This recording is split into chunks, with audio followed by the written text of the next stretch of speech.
Crystal Awakenings here to help you guys uplift your souls and just be the best versions of yourself. So reprogramming your subconscious mind. And I'm kind of like hungry right now, so I'm thinking of dessert, and I love dessert. I'm thinking of cake right now. I love cake, especially chocolate cake. Oh my god, with like a cream cheese frosting. I'm getting off track with some fruit on top. But think of like a cake, right? And there's layers. Like the person that you are, the beautiful person who has a beautiful soul, I'm sure a beautiful heart, and a kind, gentle personality, right? That person is here in the core, right? Where your heart is, core. So think of that as the base layer, right? But over time, with experiences and just life and growing up, or being forced to grow up and being an adult, and just all these pressures that get on us, right? There's another layer builds up, and a layer of icing, but it's not good icing. Imagine if it's, like the icing that you buy in a container. That's not really good icing, I'm sorry. Just imagine a really bad layer of icing gets on there, and it just cakes on and cakes on over time. All of our experiences, right? It's just, maybe we gotta have a horrible breakup, right, in our past. That cakes on. And then what else? Someone steals from us, so we lose trust from someone, right? That cakes on. Oh, you have a best friend that you've been best friends for years since you were a little baby and running around in your diapers, right?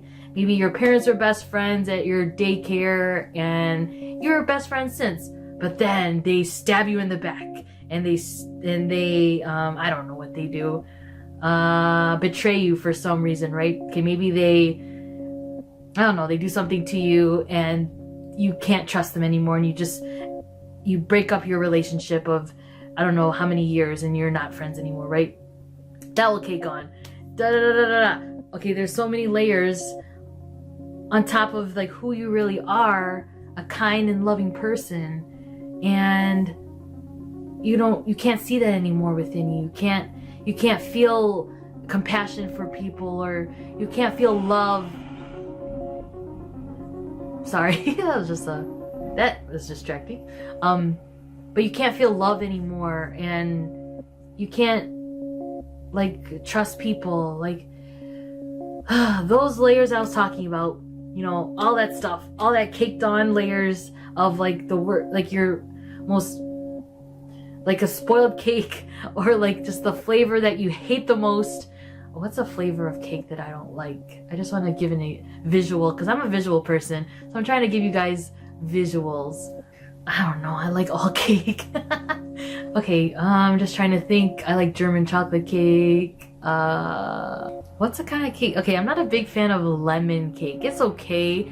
I've only had one kind of lemon cake that I've really liked, but I'll just think of that. That's not my really favorite. Okay, so just think of your worst favorite, your worst flavor of cake or ice cream or whatever. That's like keep piling on, it makes it sour, ruins the whole cake that was beautiful in the bottom, like your favorite flavor of cake.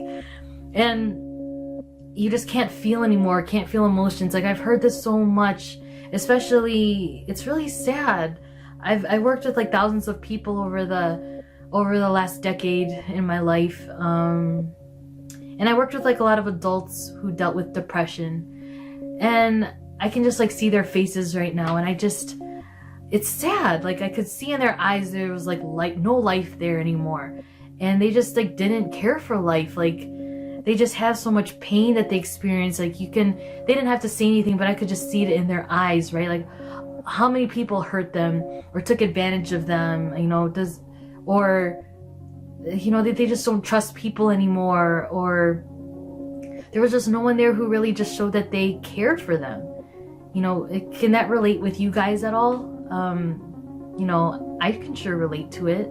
I could think of people who have done me wrong in the past, but as I kept holding on to that, it wasn't serving me. It wasn't serving these people. When I talked to patients of mine in the past, I talked to them and I told them, I'm like, how long ago did this happen? And they would tell me, when they were kids, or it just happened decades ago. But they kept holding on to it. And that kept affecting their lives. So, I just told them, like, try letting it go. Like, you're still alive another day, and you still have tomorrow to look forward to. Look forward to that, and it could be completely different. But you need to let go of those past experiences that keep holding you back. It doesn't help you. I mean, yeah, it might be what we're comfortable with, but it's not helping you at all. And that's the subconscious mind I'm talking about. It, like, when you always hear, like, reprogram your subconscious mind, that stuff that I was just talking about, those emotions, those feelings, those experiences from the past, all that stuff really like controls how we react to events in the future or new people that we meet.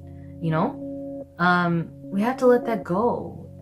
It doesn't help us. And unfortunately, like a lot of us, our memories are too good and we hold on to everything. And we kind of have to learn how to navigate. It's unfortunate, that we didn't get a training manual when we were born, right? And like, okay, this is what we have to do, this is what we have to do at this age and then this age. That's like what the whole field of psychology has been trying to do for all these years, right? Like trying to understand the human brain and stuff, but we still don't know everything. We just kind of have to go along with life and learn as we go and trial and error and all this stuff. So, but yeah, it really helps to look back and, yeah, we can use our memories as, useful for good things, like we have to remember stuff for a test, or we should remember our significant other's birthday or things like that. But things that don't serve us, such as a negative experience in the past, we can learn from it, and that's the best way I would suggest for you to do, is to learn from that experience. Hopefully you won't go through it again in the future, but not letting it hold you back to experiencing new experiences, like with like new people, for instance, like new friends or a new person that you are interested in, that you want to have a relationship with. You shouldn't let old experiences or previous experiences like help you predict on what's going to happen in the future. Like, yes, we can use it in certain ways to a certain degree that would help us, but for the most part, if it was a very negative experience, it's best to like that was just one instance. Like that reminds me of a teacher I had in college.